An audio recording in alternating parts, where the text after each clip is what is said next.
ख़वातीन हज़रात, प्रोग्राम के इस सेगमेंट में हम आपकी मुलाकात कराने जा रहे हैं पाकिस्तान की एक ऐसी शख्सियत से जो किसी भी तारुफ की मोहताज नहीं है। पाकिस्तान की शोबिज़ इंडस्ट्री का एक बहुत बड़ा नाम, गुलकारी हो या अदाकारी हो, मज़ाहिया परफॉर्मेंस हो या संजीदा परफॉर्मेंस हो, ड्रामा निगारी हो या किसी प्रोग्राम की मेज़बानी हो, उन्होंने हर मैदान में अपनी सलाहियतों का लोहा मनवाया है और अपनी सलाहियतों के जौहर दिखाए हैं। एक बहुत ही वर्सेटाइल फनकारा, pride of performance, Nigar awards और बेशुमार दूसरे अवार्ड्स उनको मिल चुके हैं। इस साल 23 मार्च को हुकूमत पाकिस्तान उन्हें सितारा इम्तियाज़, जो कि पाकिस्तान का दूसरा सबसे बड़ा एजाज़ है, उससे नवाज रही है। हम बात कर रहे हैं पाकिस्तान की पहचान, पाकिस्तान की शान, बुशरा अंसारी की। बुशरा, आपका बहुत बहुत शुक्रिया कि आपने आज वक्त निकाला और पाकिस्तान एसोसिएशन के इस प्रोग्राम को रौनक बख्शी। बहुत शुक्रिया जी। अस्सलाम वालेकुम, अस्सलाम वालेकुम, अस्सलाम वालेकुम। और सबसे पहले आप सबको यौम पाकिस्तान बहुत बहुत मुबारक हो। हम सब पाकिस्तानियों को, चाहे वो पाकिस्तान के अंदर हो या बाहर हो, अपने मुल्क से प्यार है। यहाँ पे जो भी होता हो, जितनी भी परेशानियाँ हो, कुछ भी हो, लेकिन अपना मुल्क अपना ही होता है। आप लोग दूर बैठ के जितनी मोहब्बत पाकिस्तान से करते हैं, शायद हम अंदर रह के इतनी नहीं कर पाते। सबसे पहले तो ये दिन जो जिसकी हम आज जिसकी खुशी में हम एक साथ हुए हैं, इसकी मुबारकबाद। और साथ ही साथ आपका पाकिस्तान एसोसिएशन ऑफ सियाटल का बहुत बहुत शुक्रिया कि आप लोगों ने मुझे मौका दिया अपने हमवतनों से मिलने का। और बिल्कुल मैं सियाटल आई थी तो बहुत प्यार से, बहुत अच्छी एक फीलिंग से मैं गई थी। यादगार वक्त था मेरा यहाँ पे। और आपके इतने अच्छे तारुफ का भी बहुत बहुत शुक्रिया। कुछ थोड़ा ज़्यादा एग्जैजरेटेड था। बुशरा आपा, आपसे एक सवाल है। आपका ताल्लुक़ एक एजुकेटेड फैमिली से है। आपके वालिद एक अहमद बशीर साहब मुसन्निफ़ और सहाफ़ी थे। क्या ये कहना सही होगा कि फ़नून लतीफ़ा की तरफ आपकी जो आना हुआ वो आपकी फ़ैमिली का इसमें कुछ इन्फ्लुएंस रहा, उनका कुछ असर शामिल रहा? क्या आपके वालिदैन की तरफ से, अम्मा अब्बा की तरफ से? जी, माहौल का बड़ा असर होता है। वो कि कुछ रिस्ट्रिक्शंस भी थी। अब्बा बहुत एक्सट्रीम पे थे, एक लेवल पे बहुत लिबरल भी थे कि हम सबको गाने की इजाज़त थी, हमको अपनी ये चुटकुले और मज़े की हरकतें करने की इजाज़त भी थी, पढ़ाई भी करते थे, साथ में किताबें भी पढ़ते थे। लेकिन हमें ये सब बाहर निकल के करने की इतनी अच्छी इजाज़त नहीं थी।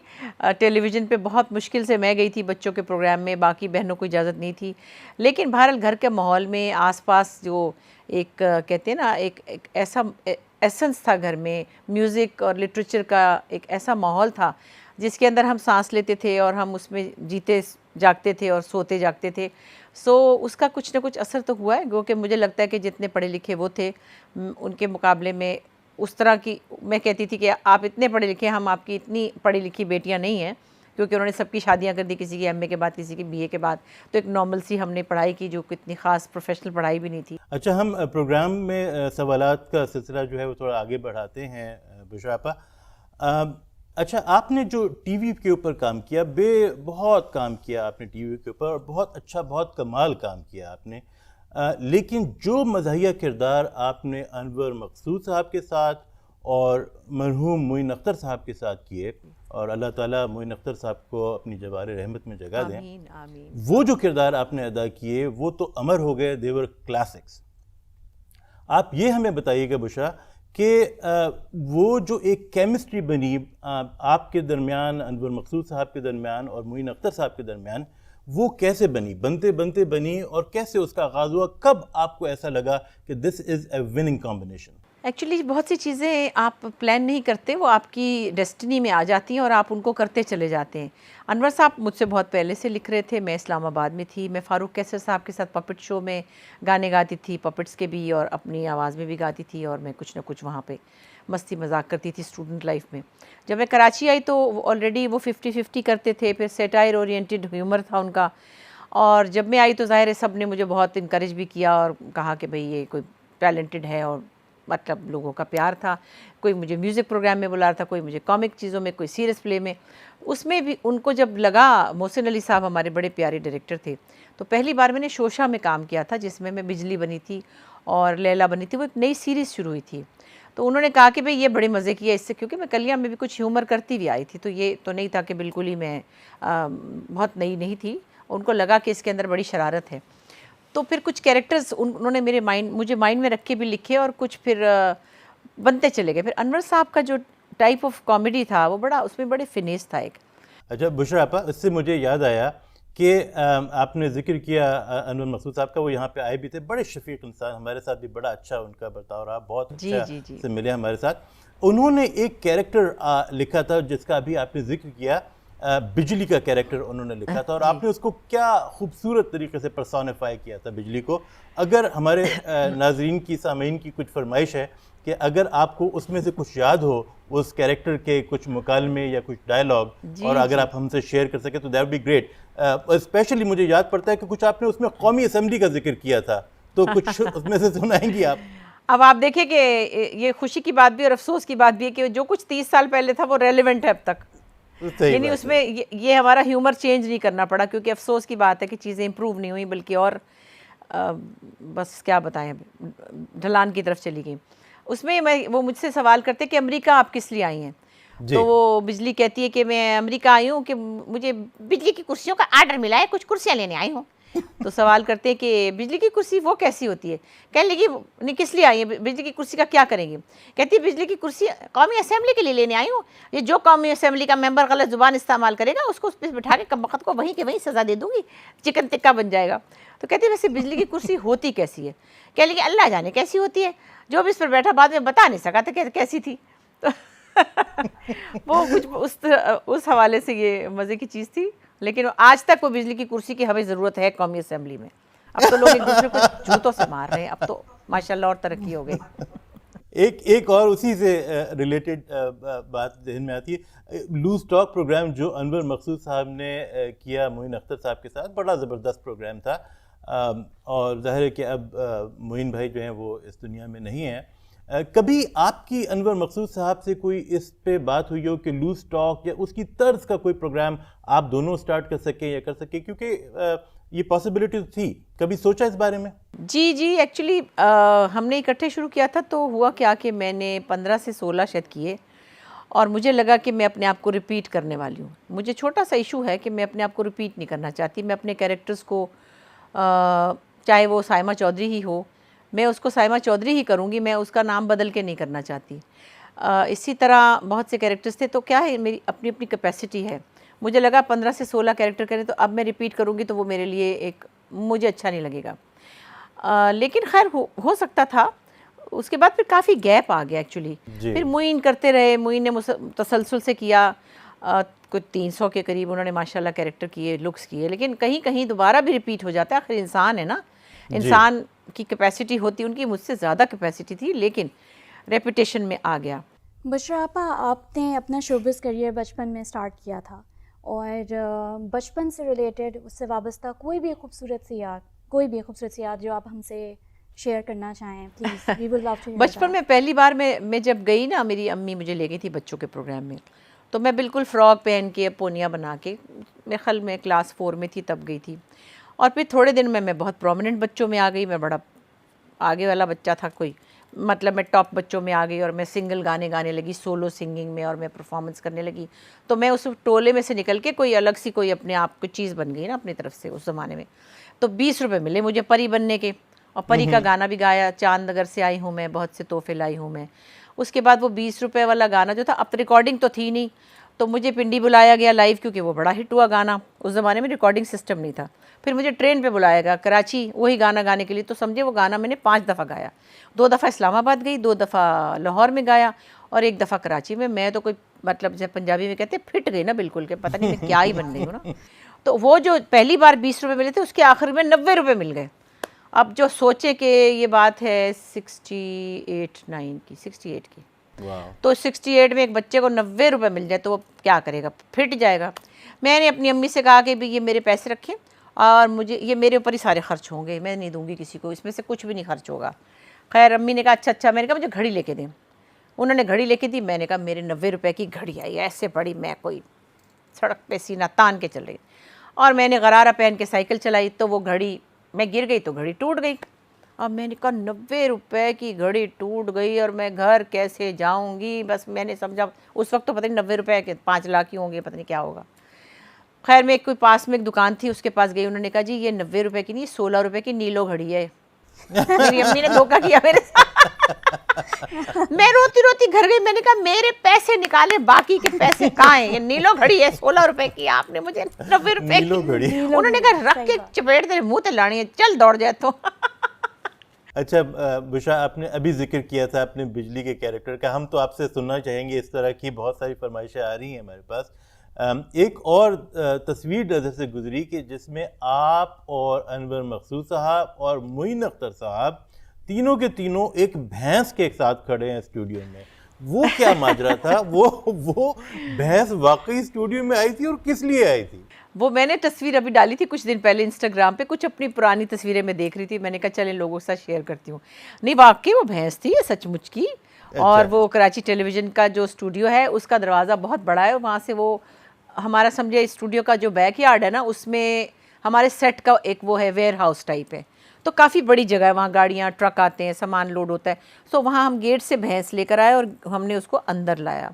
तो हम उसके साथ कुछ चुटकुले कर रहे थे, शो टाइम एक शो था जिसमें मैंने पैरोडीज़ की थी। तो फिर अनवर साहब और मैं और मोइन उस भैंस से बातें कर रहे थे, पता नहीं भैंस के आगे बीन बजाने वाली कोई चीज़ें थी, मुझे याद नहीं रहा वो क्या स्क्रिप्ट था, लेकिन उस सिलसिले में वाकई वो भैंस हम अंदर लेकर आए थे। आपने उस ज़माने में बहुत सारी पैरोडीज़ भी की और बड़ी मज़े की पैरोडीज़ की थी, हाय मेरी अंगूठियाँ और बहुत सारी। तो आज हम आपको पैरोडीज़ के सुनाने के लिए फरमाइश नहीं करेंगे, लेकिन बुशरा आपा आप बहुत ज़बरदस्त गुलकारा हैं और बहुत अच्छा गाती हैं, हमें सबको पता है। हमारे बहुत सारे नाजरीन सामीन जो हैं वो फरमाइश कर रहे हैं कि आप कोई भी अपना मकबूल नगमा जो आपने गाया हो और वो बहुत पॉपुलर हुआ हो, उसके कुछ दो बोल अगर आप हमसे आज गुनगुना सकें। आई नो कि आपके पास शायद म्यूज़िक या वो सब इक्विपमेंट तो वहाँ पे नहीं है, लेकिन फिर भी हमारी ख्वाहिश है कि आप थोड़ा सा हमें गुनगुना के कुछ बताएं। देखिए आज तो सबसे अच्छी बात ये कि आज पाकिस्तान डे है, तो उस हवाले से मैं एक छोटा सा पाकिस्तान का मिली नगमा सुना देती हूँ। जी ज़रूर। हम सबको इस वक्त इसकी बहुत ज़रूरत है, पाकिस्तान से मोहब्बत के इजहार के हज़ार ज़रिए भी हों तो कम है। सोहनी धरती सोहनी धरती अल्लाह रखे कदम कदम आबाद, कदम कदम आबाद तुझे, कदम कदम आबाद तुझे। सोहनी धरती अल्लाह रखे कदम कदम आबाद, कदम कदम आबाद तुझे, कदम कदम आबाद। तेरा हर एक जर्रा हमको अपनी जान से प्यारा, तेरा हर एक जर्रा हमको अपनी जान से प्यारा, तेरे दम से शान हमारी, तुझसे नाम हमारा, जब तक है ये दुनिया पे हम देखें आज़ाद, हम देखें आज़ाद तुझे, हम देखें आज़ाद तुझे। सोहनी धरती अल्लाह रखे। बस बगैर म्यूज़िक के बगैर, एक्चुअली वो माइक भी और होता है एको वाला, ये माइक तो तकरीर वाला है जो। अच्छा बुशरा अंसारी, आप अब जो हमारा प्रोग्राम का सेगमेंट है उसमें उसको हमने नाम दिया है, उसका नाम दिया है हमने रैपिड फायर। उसमें कुछ क्विक सवाल और जवाब होंगे, मतलब क्विक छोटे छोटे 4 5 6 7 सवाल हैं और वो फिर हम आपसे अब करेंगे। तो रिमशा आप अगर स्टार्ट करें। जी हाँ, मैं आपसे पहला सवाल करती हूँ बुशरा आपा। अमेरिका के अब तक जितने आपने दौरे किए हैं उसमें 3 आपसे आपके कोई भी पसंदीदा तरीन शहर हों तो वो आप प्लीज़ बताइए। शिकागो में बहुत मज़ा आता है, ह्यूस्टन में भी बहुत आता है, क्राउड बहुत ज़्यादा भी होता है वहाँ ना बड़े बड़े शोज़ में। और अब मैं ये कहती हूँ कि भाई कोई किसी को पता ना चले, मैं सियाटल का भी नाम ले लेती हूँ। हम आपसे यही कहलवाना चाहते हैं, यहाँ भी बहुत अच्छी ऑडियंस असल बात यही थी। हाँ ना, फिर यहाँ भी आना होगा, कल को यहाँ भी मुंह दिखाना होगा, इसलिए कह देना चाहिए। लेकिन सीरियसली बताऊँ, टोरंटो का बहुत अच्छा क्राउड होता है हमेशा। सब आर्टिस्ट जो है वो कहते हैं टोरंटो का जो ऑडियंस है ना, पता नहीं माहौल की बात है, अपनी अपनी हर शहर की अपना एक टेम्परामेंट होता है। एलए का भी बहुत ज़बरदस्त होता है। हाँ, फिर मैं क्या करूँ, अब कहाँ कहाँ का बताऊँ। न्यूयॉर्क का भी होता है, लेकिन जहाँ का नहीं होता उसका नाम नहीं ले सकती। क्या पता वहाँ आना पड़ जाए फिर। बुशापा, आपको क्रिकेट से दिलचस्पी है, और अगर है तो पीएसएल तो फॉलो करती होंगी, तो आज हमें ये बता दें कि आपकी पीएसएल में सबसे फेवरेट टीम कौन सी है? लाहौर कलंदर्स या कराची किंग्स या कोई और? कराची किंग्स। जबरदस्त। बुशरा आपा, दूसरा सवाल मैं आपसे ये करना चाहूँगी कि आंगन टेढ़ा आपका एक बहुत ही मशहूर ड्रामा, आंगन टेढ़ा is one of your classic dramas, तो उससे वाबस्ता कोई एक छोटी सी या खूबसूरत सी बात या याद आप जो हमसे शेयर करना चाहें? बहुत सी प्यारी बातें हैं। सलीम भाई के साथ बड़ा अच्छा वक्त गुजरा, और छोटी सी हमारी कास्ट थी, 5 लोग थे हम, दुर्दाना, अरशद महमूद, सलीम नासिर, मैं और शकील साहब। तो बीच में मेहमान आते थे, अगर आपको याद हो, हर एपिसोड में, जैसे एक में काजी भाई आए थे, एक में मोइन आए थे, एक लहरी साहब आए थे। तो एक बार मोइन थे जो उसमें शायर बने हुए थे, तो वो बेहोश हो जाते, तो मैंने उनको थप्पड़ लगाना होता है। अच्छा, मोइन ने कहा कि बहन, प्यारी बहन, थप्पड़ ज़ोर से ना मारना, ज़रा मैनेज कर लेना। मैंने कहा ठीक है, 50 रुपये दूंगा। मैंने कहा ठीक है, 50 रुपये ले लिए। अब वो जब मैंने हल्का सा थप्पड़ मारा तो हमारे कंट्रोल रूम्स ऊपर थे, तो हमारे जो डायरेक्टर थे उन्होंने ऊपर से कहा, नहीं ये क्या तरीका होता है, ठीक से मारे, रख के। मैंने फिर रख के मारा। फिर क्या लगा, बड़ी कमीनी है। मैंने कहा तो पहले तो मैंने 50 रुपये में हल्का मारा था, मैं क्या करूँ, डायरेक्टर कह रहे थे, मैं क्या। अच्छा बुशापा, सवालों का सिलसिला जारी रखते हैं। आपसे सवाल ये है कि सियासत से कुछ आपको यकीनन दिलचस्पी होगी, और अगर सियासत से दिलचस्पी है तो किसी ख़ास पार्टी की तरफ कुछ रुझान है या नहीं? देखिए, मुझे सिर्फ पाकिस्तान से दिलचस्पी है, ठीक। और जो सियासी पार्टियों ने पाकिस्तान का हशर किया है, मैं उस पर उनसे बहुत खफा हूँ। मैं ये नहीं कह सकती कि मैं किसी एक पार्टी से एफिलिएशन अपनी शो करूँ। हाँ, इस वक्त जो पार्टी है उससे कुछ उम्मीद है।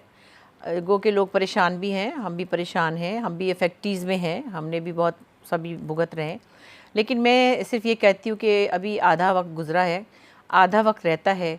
तो जब सबको 5-5 साल 2-2 दफ़ा दिए गए हैं, तो इनके 5 साल पूरे होने दें, उसके बाद कोई आप फैसला दें कि ये बिल्कुल बेकार हैं या गुजारा है या अच्छे हैं या जो भी हैं। अच्छा बुशरा आपा, अगर आप ये बताइए कि अदाकारा या गुलकारा ना होती तो आज आप किस फील्ड में होती? आई थिंक मुझे यही होना था। वैसे मुझे पता नहीं था कि मैं ये बन ही जाऊंगी, मतलब मुझे ऐसा मौका भी मिलेगा, क्योंकि I was preparing for some job. Because हमारी शादी जब हुई थी तो मेरी बड़ी बहन अमेरिका में थी, बॉल्टिमोर में तो बाद में मेरा भाई आया था। बाजी थी हमारी बड़ी बहन नीलम, वो बफलो के पास एक छोटे से टाउन में थी। तो खैर उनके हवाले से हमें इमिग्रेशन मिल गई थी, और मैं वहाँ पे टाइपिंग सीख रही थी कि मैं जाके वहाँ कोई ऑफिस जॉब करूँगी, मेरा ख्याल था। अच्छा। हाँ, मुझे लगता था कि मैंने तो बीए सा किया हुआ था, बीए सा आम सा बीए किया हुआ था। तो मैं ऐसी 21 साल की तो थी, 21 साल की थी शायद, एक बच्ची भी मेरी आ गई थी दुनिया में। तो मुझे लगता था मगर मुझे ये पता था कि मैंने काम करना है कुछ ना कुछ। मैं ऐसा नहीं समझती थी कि मैं कुछ भी नहीं करूँगी। मुझे हमेशा ये लगता था कि मुझे कोई करियर बनाना होगा, आई डोंट नो क्या। अच्छा, जब इमिग्रेशन आ रही थी उसके दरमियान में मुझे एक दफ़ा PIA में एक फ़्लाइट इंक्वायरी ऑफिसर की जॉब्स निकली, तो मैंने उसके लिए भी अप्लाई किया था। फिर वो हो भी गया था तकरीबन, लेकिन जब उन्होंने कहा कि मैं फैमिली वे पे थी, तो उन्होंने कहा तो रात की ड्यूटी होगी, फिर आप कैसे करेंगी? तो मैंने भी कहा हाँ मैं कैसे करूँगी, तो उस वजह से मैं किसी तरह समझ ले कि रिजेक्ट हुई, अदरवाइज़ मुझे तकरीबन मेरा सिलेक्शन हो गया था। So I had to do something. मुझे नहीं पता कि ये मैं बन जाऊँगी, इसका तो अल्लाह को पता था। फिर मैंने आई कराची, तो फिर मैं ये काम करने लगी, और करते करते फिर।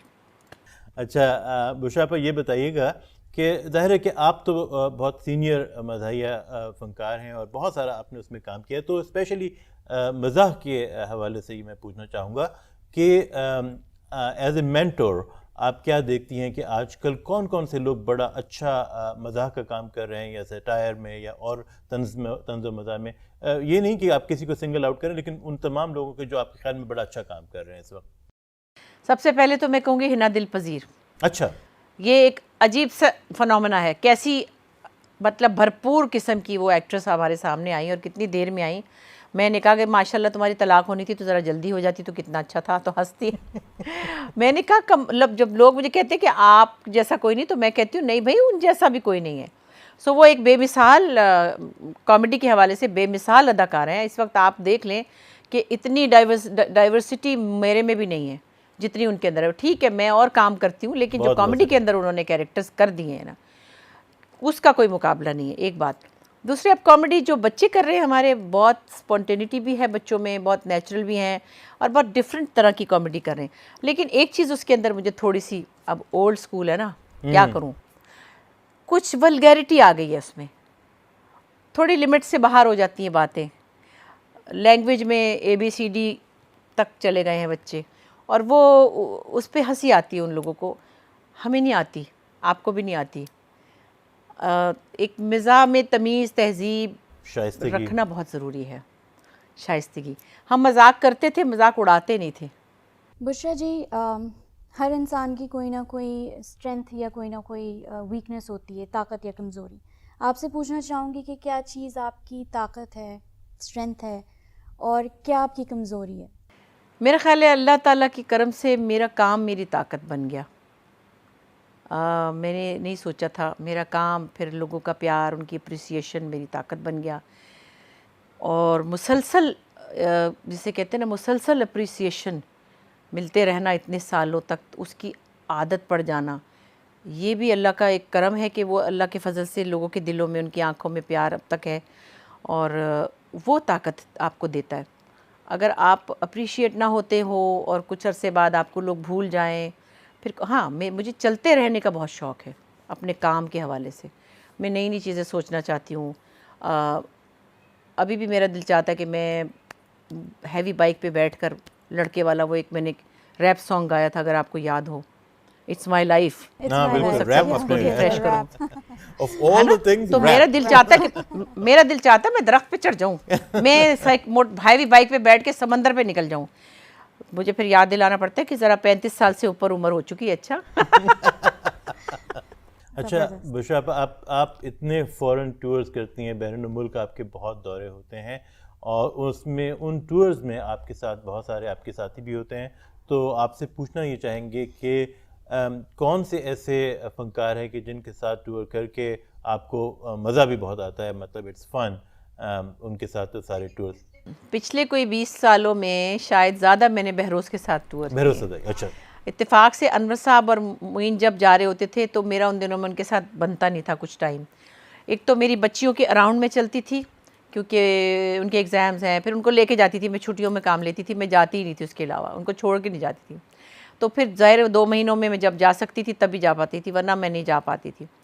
तो उसके अलावा ये था कि शौकत खानम के साथ हमने बहुत टूर्स किए, शुरू में कोई 20 एक साल हो गए, और फिर सिटीज़न फाउंडेशन, फिर मोस्टली मैं अब चैरिटी के साथ जाती हूँ पिछले 20 सालों से, और फिर आजकल मैं कुछ पिछले 3-4 साल से इंडस हॉस्पिटल के साथ ट्रैवल करती हूँ। बुशरा ज़ाहरी, आपने अभी जिक्र किया कि आप जो है वो ख़ुद लिखती भी हैं, और आपने एक ड्रामा सीरियल लिखा और आप दोबारा भी इरादा कर रही हैं, तो हम मोतरफ़ हैं कि आप कितना अच्छा लिखती हैं। ये बताइएगा कि जब आपको कुछ पढ़ना हो तो फिर आप कौन से मुसन्निफ़ को पढ़ना पसंद करती हैं, या किसी शायर को पढ़ना पसंद करती हैं? शेयर करेंगी हमारे साथ? जी, मैं एक्चुअली बताऊं क्या कि जिससे हम जिनकी गोद में पले बड़े हैं वह मुमताज़ मुफ्ती साहब हैं। मैं बचपन में कई साल समझती रही कि वो हमारे ताया हैं सगे। अच्छा। क्योंकि वो थे तो अब्बा से बड़े, लेकिन अब्बा के बहुत दोस्त थे। हमारे घर की शादियों में, हमारे घर के फ़ैसलों में, हमारे हर चीज़ में मुफ्ती चचा ज़रूर होते थे, हालांकि अब्बा से काफ़ी बड़े थे। अच्छा, इब्न इंशा को भी हम इंशा चचा कहते थे, मेरा नाम भी उन्होंने रखा, बुशरा मेरा नाम इब्न इंशा ने रखा तो मुझे जी मेरा नाम, क्योंकि मैं तीसरी बेटी थी तो इंशा चचा ने अम्मी से कहा कि एदा नाम बुशरा रख दे, हुण पुत्र होगा, और पुत्र हो ही गया फिर। हुमायूं शेख मेरा भाई है, बॉल्टिमोर में रहता है। तो हमने ज़्यादातर ये इन लोगों को पढ़ा, मुमताज़ मुफ्ती को, फिर बानो कुदसिया, अशफाक अहमद साहब। अब मेरे पास जो जी कुदरतुल्लाह शहाब साहब, तो ये हमारे अब्बा के जो सर्कल में लोग थे, तो किताबें इनकी बहुत थी हमारे पास। लेकिन मैं ज़ाती तौर पे जब अब कभी पढ़ती हूँ, लेके तो बैठती हूँ, तो मुझे फैज़ साहब की मेरे पास कुलियात हैं, फिर नून मीम राशिद की कुलियात हैं, किश्वर नाहिद की कुलियात हैं, तो वो मैं एक दफ़ा ले के बैठती हूँ, फिर मज़ा करती हूँ, फिर मुझे कोई एक किताब उठा लेती हूँ और मैं जब कनाडा जाती हूँ या अमेरिका जाती हूँ तो रास्ते में फिर पूरी वो चाट लेती हूँ, बड़ा मज़ा आता है। क्योंकि अब बैठ के पढ़ने का उस तरह टाइम कम मिलता है, तो मुझे कुछ किताब अगर नहीं मिलती है या कोई देता है वो मैं रख लेती हूँ सफ़र के लिए कि मैंने वहाँ पढ़नी है। दूसरी नीलम मेरी बहन जो सबसे बड़ी हैं, उनकी 8-9 किताबें हैं और अफसाना निगार हैं वो, और शायरी भी करती हैं, ह्यूमरस भी और इशू बेस्ड भी करती हैं। तो कोई ना कोई उनकी किताब होती है। लास्ट ईयर उनकी आई थी 2-1.5 साल पहले, वहशत ही सही एक नावल आया था। आपने भी जिक्र किया आपकी बहन जो है नीलम बशीर, और कुछ आपने जिक्र किया वो लिखती भी हैं, तो उन्होंने कुछ मज़ाहिया लिखा था अमेरिका के बारे में, आपके जहन में अगर जी कुछ जी मैंने याद हो रखा हुआ उसमें आपके से लिए। तो हाँ बिल्कुल बिल्कुल, मैं आपको बताती हूँ, बड़े मज़े का वो है, बल्कि मैंने शायद यहाँ आपके यहाँ उस वक्त नहीं पढ़ा था, बाद में लिखा था नीलम ने। एक दो चीज़ें तो शायद बहुत वायरल भी हुई थी और वो भी नीलम की थी, और ये पीस सॉन्ग भी नीलम का था। ये है कोलंबस का अमेरिका। हाँ जी जी। क्या ढूंढ, हाँ, क्या ढूंढा है अमेरिका के दुनिया हुई हैरान, ए भाई कोलंबस तेरा एहसान है एहसान, तू आया तो लेना पड़ना प्लेन न वीज़ा, यहाँ मुंतज़िर थी तेरी कोई मेरी अलीज़ा, खाना पड़ा न तुझको कभी बर्गर और पिज़्ज़ा, तुझको भी खबर थी कि था ये मुल्क किसी का, मारा वो तूने दाव खुला जब ये बादबान, ए भाई कोलंबस तेरा एहसान है एहसान।